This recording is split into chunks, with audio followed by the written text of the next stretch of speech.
Let's just move that.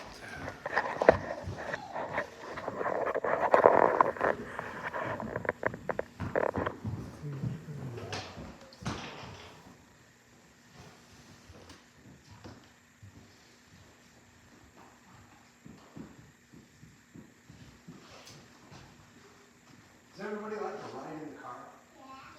Yeah. Yeah? Kind of. Well, once long ago, I went with my dad and another man. We were going to look at moving some machinery. And so we drove to the man's place. The man had a truck. And then we all got in his pickup truck and we drove about an hour to look at what we needed to move and how we were going to do it. Now, I was the smallest, the youngest. And when you're the smallest, where do you have to ride? If you're the youngest or the smallest, where do you have to ride? In the back. In the back? Well, what if there's no back? Yeah, where? In the middle, that's right. Is that a good place to ride? Yeah. Well, it depends, I guess. So, it's okay to ride in the middle, but sometimes there's nothing to hang on to, and after a while, you just don't, I don't know, it gets to be kind of a chore. What? Yeah, but this truck didn't have a way back. It only had the front seat. So there were three of us. Well, no, it's only recently the trucks have a back seat, right? No, there's a back. So Oh, like in the way back where the cap is. Oh, that's fun too. They don't let you do that anymore, do they? You know, when I was in school, that happened. It would be like 10 or 15 of us, and we all couldn't fit in the front, and our teacher would let us all ride in the back, and away we'd go. I think now they probably wouldn't let them do it, unfortunately. But it was lots of fun. So we were riding. We got in the truck. The man who had the truck, a big truck that was going to work, his name was Warren.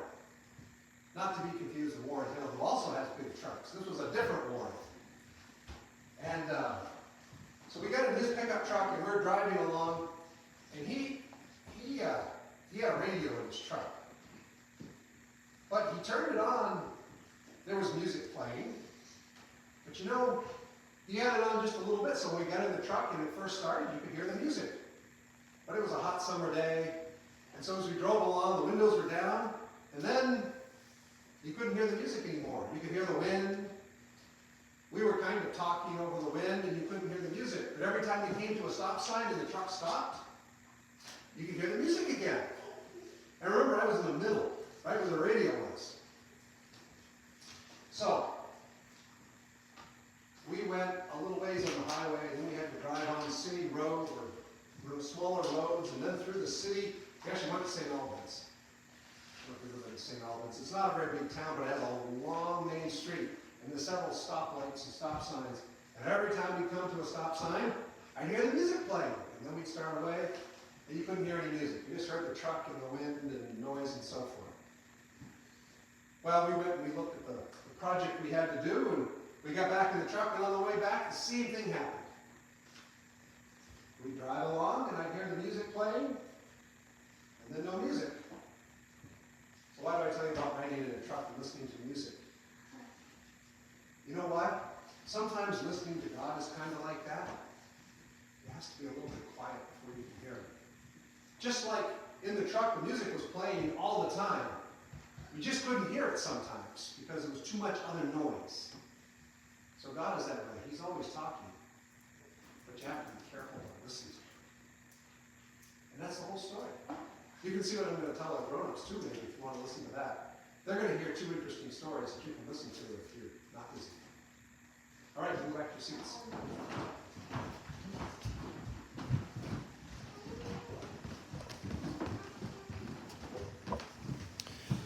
Let's move this over here.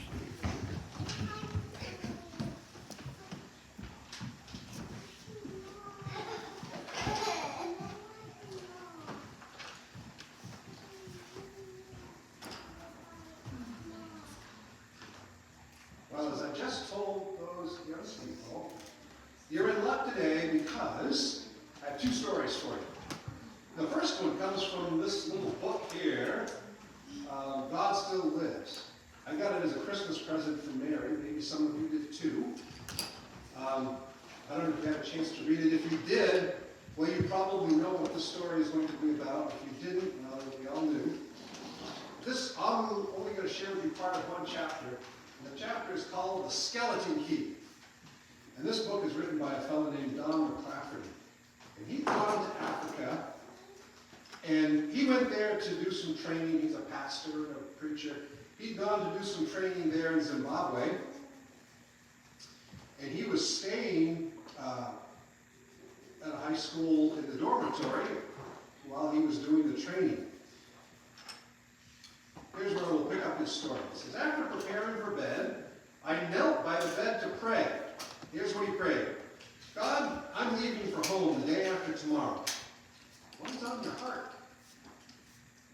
Instantly, the quiet voice of God whispered softly to my heart and mind, come out under the stars, God. There's something I want to tell you. Hopping up, I pulled on some warmer clothes and laced up my hiking shoes.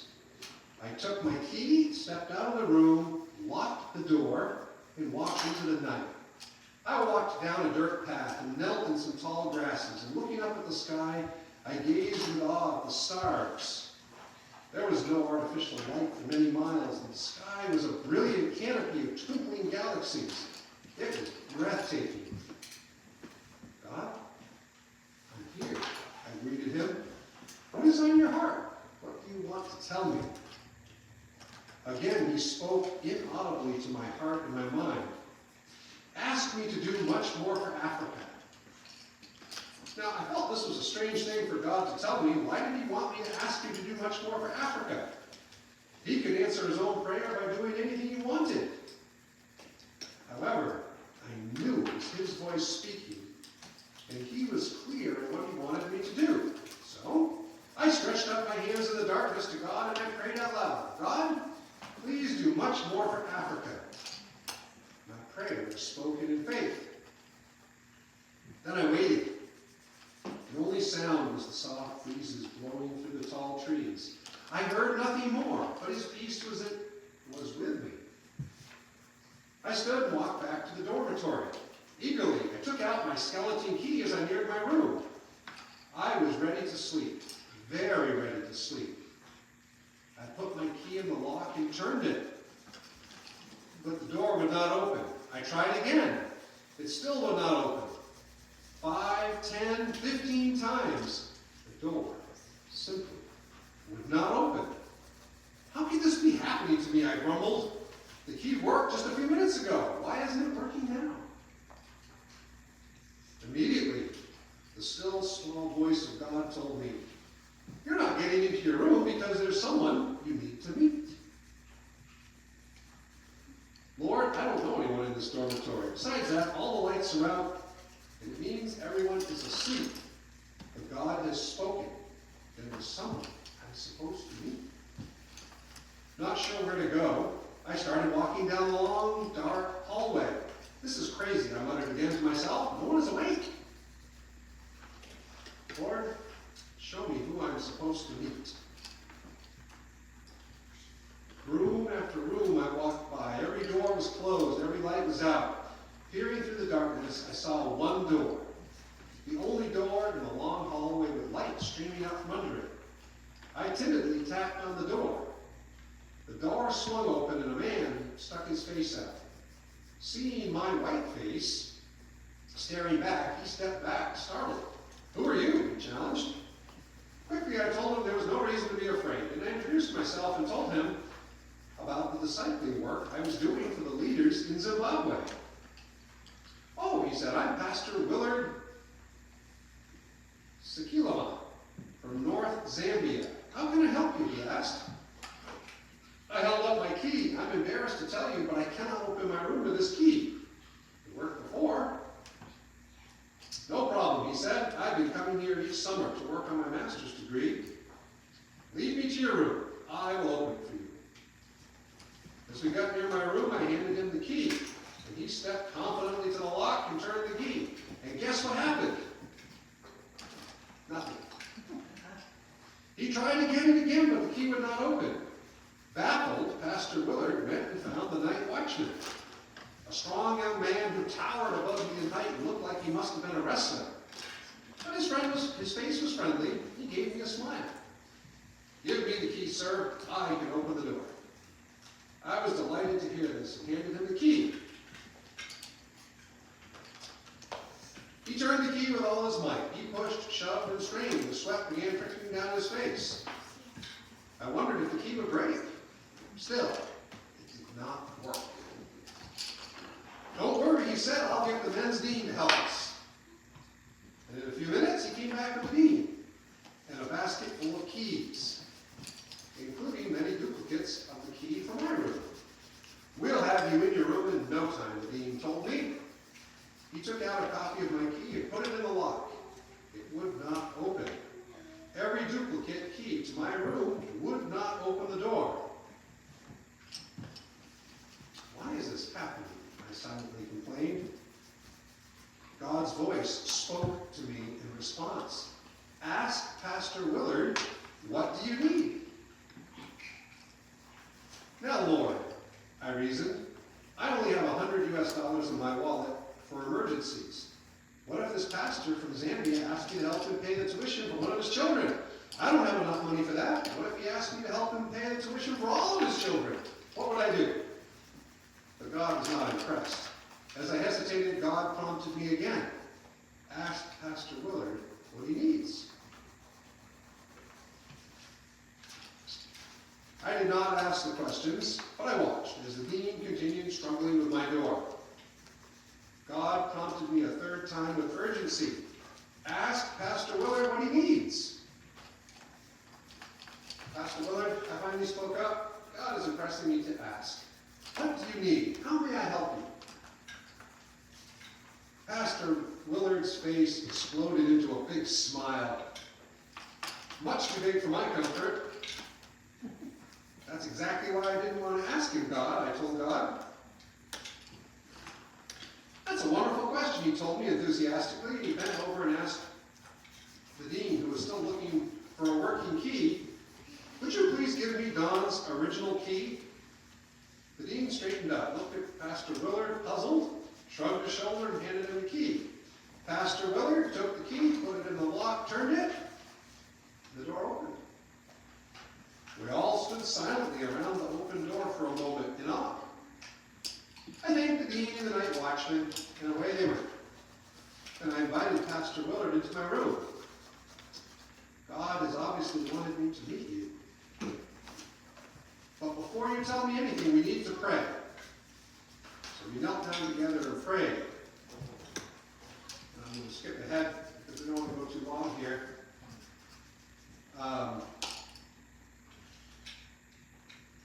I got back up, looked at Pastor Willard with expectation. "Well, what do you need?" He followed with his own question. "What do you do?" They talked about his work. "Pastor Willard, God is impressing me to ask you, what do you really need now?" Pastor Willard paused briefly with his head bowed. Then he looked up with tears in his eyes and said, "We need a school in North Zambia." "Oh," I spoke nervously. "You mean a little one-room school?" I was trying desperately to keep the request small enough that I might be able to consider it. "Oh no, Pastor God, we need a full secondary school campus that is a boarding school for hundreds and hundreds of students." Now I began to squirm inwardly. "Actually," he continued, "we need 2 secondary school campuses, complete with boys and girls dormitories, classrooms, kitchens, toilets, showers." He went on listing the needs of both campuses. By now I was completely stressed and overwhelmed. "Well, thank you for sharing this with me," I said. "Weekly, I'll pray about what you shared, I promise." We stood up, shook hands, said goodnight, and parted. I knelt in my bed once more. "God," I said, "this is the man." Oh no, God spoke to me. "This is the man I wanted you to meet, and that request was from me." Finally climbing into bed, I pulled the covers up across my chest. How was I ever going to build 2 secondary schools in Zambia, I wondered, as I drifted off to sleep. So here's the question from the story. Has God ever talked to you that way? Audibly, telling you who to see, what key to use or not to use, where to go? I read that and I wondered the same thing, and I thought, well, now, God talks to Don here that way. I hate to spoil the book if you have it, but Don builds the schools. And then the story gets even bigger. Does God speak that way? Do you hear God speaking that way? You know, some time ago, back 20 years ago, thereabouts, there's a guy who wrote some books named Jim Holmberger. You've heard of him. You know him, right? And your kids know him, something like that. Yeah. Right? So he wrote a book, and he talks about God speaking that way. He decided to leave the rat race and moved his family to western Montana, out in the middle of no place. And he was completely ill-equipped for it. I've never met the man. If I met him, I'm glad to tell him that, you know, he was a city boy out in the country, and that's always kind of either comedian, you know, kind of funny, but it wasn't so funny because he was there all winter, kind of by himself with his family. But he tells about, you know, God telling him to eat his oatmeal in the morning, and so on and so forth. And I read that story, and I thought, well, I don't know if God's ever told me to eat oatmeal, or anything else of that nature. And then I read, you know, Don McClafferty, and I thought, you know, wouldn't it be wonderful if God was telling you that way? Because, you know, God can see over the horizon of what's coming. Wouldn't it be great if someone was constantly telling you just what to do and how to do it? Like he was telling John. So I thought about that. And that made me think of an experience Jesus had in John chapter 10. It's getting near the end of Jesus' life by the time you get to John chapter 10. And let's see. Jesus is speaking here. He talks a lot about sheep and shepherding. And in John chapter 10, you'll find in verse 11 the phrase that we often hear about. You know, Jesus says, I am the good shepherd, and the good shepherd lays down his life for the sheep. He who is a hired hand and not the shepherd, he who is not the owner of the sheep, sees the wolf coming, leaves the sheep, and runs away. And the wolf snatches the sheep and scatters the flock. The hired man flees because he is hired and does not care about the sheep. But I am the good shepherd, and I know my own, and my own know me, just as the Father knows me, and I know the Father, and lay down my life for the sheep. Now he spends all of John chapter 10 talking about sheep, but here's where we come to the part where the scripture reading is that you'll find in your program. Verses 22 to 30. Jesus goes on and says, at that time it was the Feast of Dedication, or the Festival of Lights, or what we call Hanukkah nowadays. It was a winter time, and Jesus was walking in the temple in the portico of Solomon. And the Jews surrounded him and said, how long will you keep us in suspense? If you are the Messiah, tell us plainly. And Jesus answered, I told you, and you did not believe. The works that I do in my Father's name, these testify of me. But you do not believe because you are not of my sheep. My sheep hear my voice. I know them and they follow me. I give them eternal life, and they will never perish, and no one will snatch them out of my hand.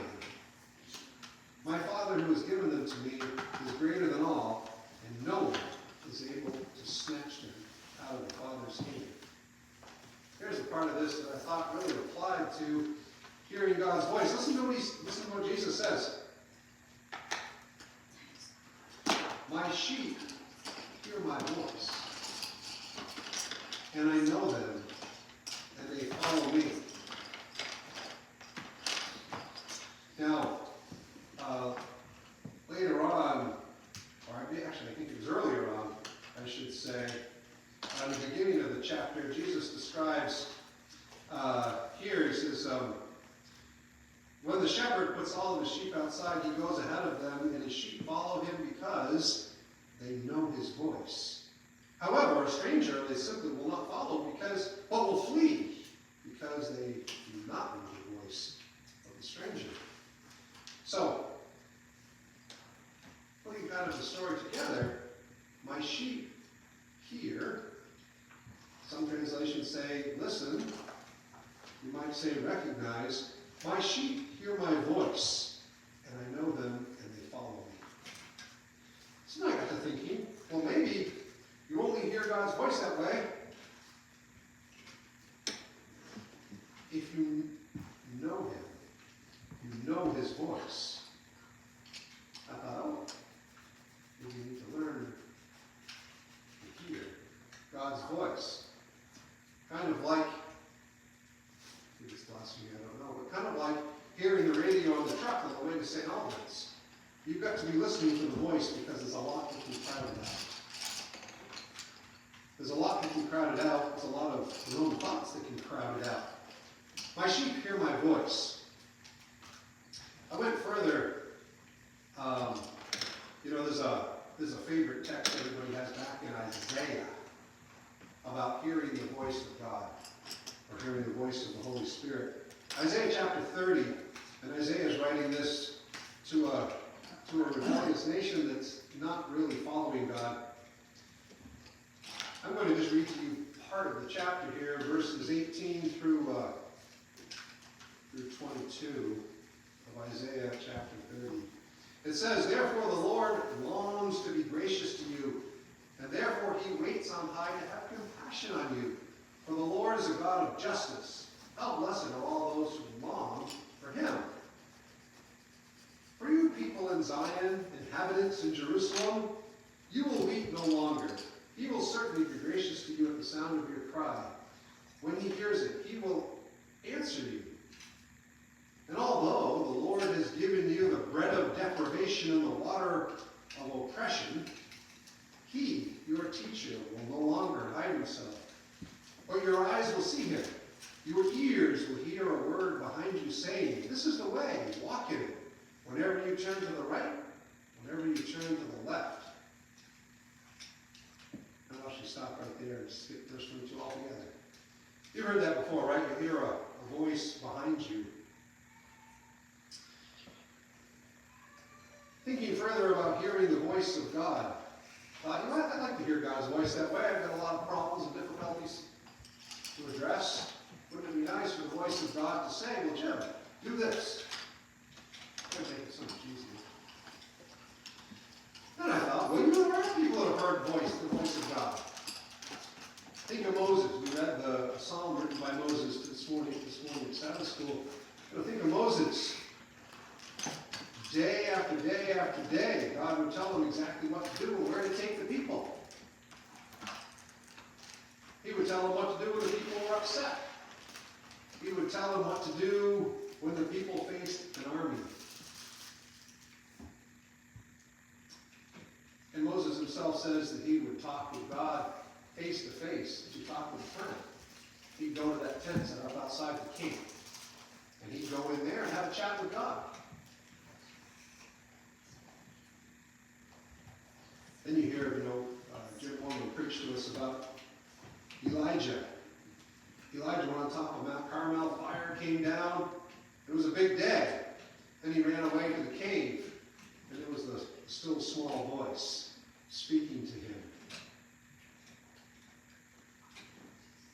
God can boom from the top of Mount Sinai with thunder and lightning, or God can speak in a soft voice. This story I read you about from Don here in Mount McClafferty.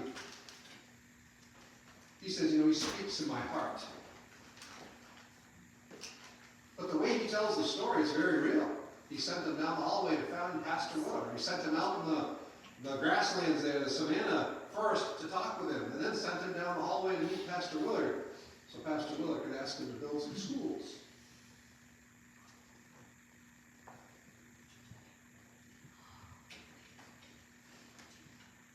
Maybe it takes practice to hear God speaking. I thought of David, have you ever, if you read the first part of David's experience before he became king, he was running from Saul, and then he became king, and then they were battling the Philistines, and so the Philistines would come to attack, and then the stories always said, well, David inquired of the Lord and said, well, should I go here? Should I go there? And sometimes God would say, yes, go up. Other times God would say, no, go around this way here and ambush. That was really helpful. David always won.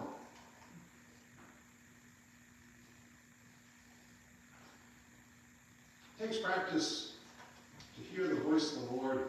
It also takes a willingness to listen to what he has to say. If you're just going to ignore him, you probably won't speak. If you're going to do whatever you feel like anyways, you probably won't speak. Here's the good news. Another prophet writing to rebellious Israel here in Jeremiah 29. They really rebelled, and Nebuchadnezzar came and took them all the way to Babylon. But here's Jeremiah writing to these people who have decided to do what they felt like and ignored him. Verse 10 to 14. This is what the Lord says. When 70 years are completed for Babylon, I will come to you and fulfill my good promise to bring you back to this place. For I know the plans I have for you, declares the Lord, plans to prosper you and not to harm you, plans to give you hope and a future. Then you will call on me and come and pray to me, and I will listen to you. I will be found by you, declares the Lord, and bring you back from captivity. I will gather you from all the nations and places where I have banished you, declares the Lord, and I will bring you back to the place from which I carried you. You see a lot of little plaques, if you go to a knick-knack shop or someplace, you see a lot of little plaques that have this, verse 11, I know the plans I have for you, plans to prosper you and not to harm you, and plans to give you hope in the future. You go, that sounds nice, right? That sounds like what everybody wants. But the text goes on. They don't have room on the little plaques, I guess. Then you will call on me and come and pray to me, and I will listen to you. Here's the important verse. You will seek me, and you will find me when you seek me with all your heart. I concluded that another important part of hearing that voice of God, like the story here I read you from Don,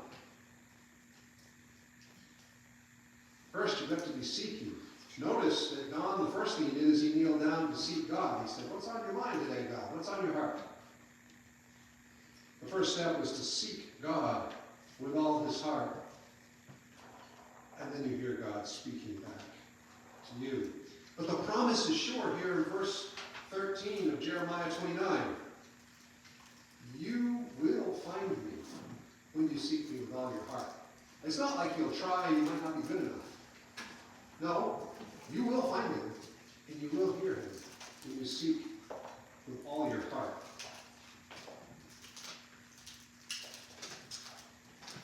I decided, I thought, well, let's try that. The challenge is there when it comes to paying tithe, Malachi. He says, give it a try. See how it works. And I thought, well, let's see. I'm going to seek, and I'm going to see if I can hear him. That's my challenge to you today, is to do the same. Seek him with all your heart. And see if you hear him speaking to you. That brings us to our second story. This came from the Adventist World, so probably you've already read it, but maybe it's been so long you forgot it this time. And maybe it'll be fresh to hear today. This is a story about Pastor Gabe. I'll read you this story because this sounds to me like the way I'd like to spend my days. Here's the story. Hundreds of pastors had come to town, greeting old friends and quickly making new ones, all of them streaming into the convention center for big meetings. Now, convention centers are always in big cities. They don't build convention centers in little towns because nobody wants to go there. preached signs, proclaimed that the pastors were coming to learn better ways of sharing God's love. One pastor was sitting alone in the park across the street from the convention center. It's tough, he told me. I came for the meetings, but as I walked toward the door, God stopped me and said I was supposed to sit over here at this table in the park instead of going inside. It's important to note that Pastor, we'll later learn as Pastor Gabe here, Pastor Gabe had a plan. He was going to the pastor's convention at the convention center. He made his arrangements. He got there. And on the way, walking into the center, he says God told him, no, go across the street to the park and sit at the table in the shade. That's hearing the voice of God. Pastor Gabe watched the busy crowds, and then a woman caught his eye. She was young, a woman who was seemingly invisible to the hundreds of pastors opening and closing the convention center doors. One of those untidy, homeless types that hang around crowds with paper signs proclaiming their need and their hunger. She stood as close to the door as possible, the fragrance of her unwashed body wafting into the lobby with each swing of the large glass doors. I watched, Pastor Gabe said, waiting for someone to give her some food. A bottle of water, a smile. Instead, though they all saw her, each carefully avoided noticing her. She waved her sign.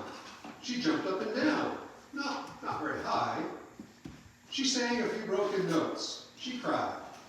Nothing worked, and her pockets remained empty. The stream of pastors slowed as gospel music flowed out through the lobby, past the unnoticed streetwalker to where it was drowned with the sounds of the day's traffic. She leaned against the concrete wall, lamenting, wishing, and wondering. Today would be the same as all the other days, marked by hunger, rejection, and tears. Now, Pastor Gabe began preparing a sermon he would love to preach to all the other pastors who were ignoring the girl. It made me very angry, he growled. Here's this young girl whose sign says she's homeless and needs help, but none of those pastors were helping. I guess I wasn't making God very proud at that moment because I was having some pretty bad thoughts. I was getting very angry, Pastor Gabe said. Then God spoke. Hey, you. Yes, you. Pastor Gabe, you know how to do this. Why don't you go over and say hi? Of course I will, Pastor Gabe said with a smile. I'd love to do that. He stood and slowly ambled across the street to the convention center doorway. Good morning, he said, his eyes meeting hers, his face open and accepting. My name's Gabe. I'm Monica, she mumbled, instinctively pulling her jacket tighter as if to protect from the abuse she knew would follow. There's a table over here with some shade. You want to sit down and talk? He said. His invitation was not what she'd expected, and she followed, kind of like a kitten being offered a bowl of milk. He told her how God thought about her, that she was beautiful, and how much God loved her. Then he asked if she'd ever heard about Jesus, if she'd ever had an encounter with him, and if she'd ever thought it might be cool to have a relationship with him. Monica said yes, and they both cried. Then they prayed, the pastor and the girl at the table in the shade, outside the convention center. What do you need? Pastor Gabe asked. I haven't really been indoors for years, Monica said, and I can't sleep at night because it's dangerous. I'm tired. I'm beat. I really like a shower. I feel like an animal. Do you have a place you'd like to stay? Pastor Gabe asked. Oh yes, she answered, and then paused. Well, how much is it? Too much, she said. Now God had prepared Pastor Gabe for this moment. Just before coming to the convention, Pastor Gabe had received a visit from an old acquaintance. The man had driven 3 hours, asked Pastor Gabe to join him for breakfast, and then handed him $1,000 in cash. "It's God's money," the acquaintance had said. "Use it for ministry." "How about if I could get you 10 nights off the street?" Pastor Gabe asked Monica. Her eyes glowed with a long-forgotten fire. It took a little time, but Pastor Gabe got her some nice lodging and good food, a shower, a clean bed, and a room all by herself. 10 nights, 10 days, safe. Pastor Gabe walked back towards the convention center slowly, remembering the smile on Monica's face, looking around for someone else to notice. "Over there," God whispered. "See that man a couple of blocks away, sitting alone on the grass? I want you to go over to him, sit down, and ask if he is from Jamaica." "Jamaica?" Pastor Gabe laughed with God's sense of humor. "That's crazy. But here goes."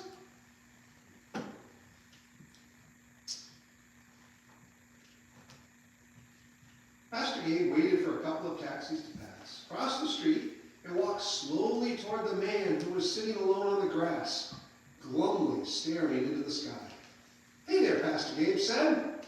"I got a lot of friends back home who are just the coolest people, and they're from Jamaica.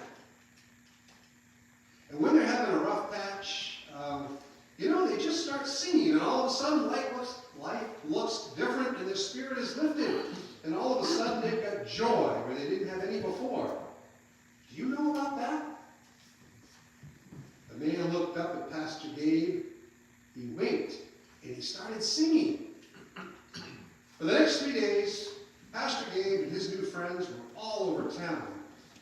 From the ghetto to the park to the zoo, everywhere, collecting others who wanted to be part of something special. I must have shared Christ with and prayed with hundreds of people. And this big old mob of people spent the next 3 days walking around town with me. Sunday morning, I took them all to breakfast at a restaurant. We packed the place and had an absolute ball. Just incredible. Could have planted a church, Pastor Gabe said. That's the end of the story. Do you remember what all the pastors were there at the convention center to learn about? Better ways to share God's love with people. Now, Pastor Gabe never made it inside. That's probably okay, because it strikes me he already knew how to do it. He didn't have to go to the convention.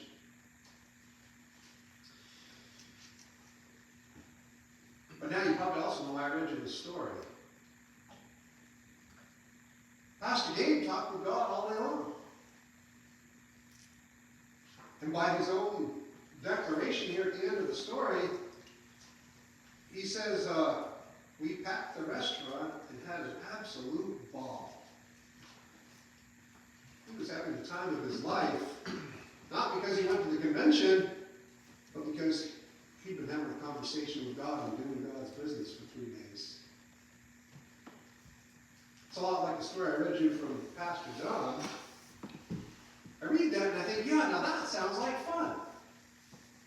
If Pastor Gabe can hear God speak, you can too. We've got to seek him with all our heart. Be careful to hear what he has to say. And did you notice that God was talking with these two fellas to do his work? He wasn't talking about some,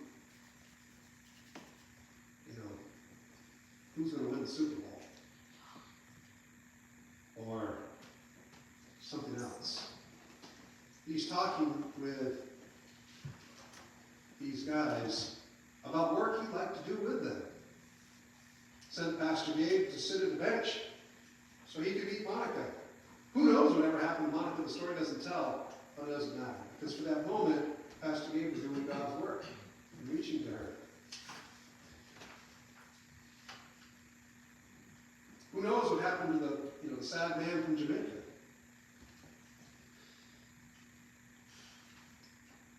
I'm looking forward to hearing God speak that way and doing exciting things with him. And I challenge you to seek him with all your heart and see if you can hear him speaking to you. this coming week. Here's a little tip I heard from Gary Black. I don't know who Gary Black is. Gary Black says, I start every day by reading a proverb so I can let God start the conversation for the day. And then I listen for him the rest of the day. I challenge you to start the conversation with God each morning and listen for him speaking to you the rest of the day this week. Our closing hymn is number 573.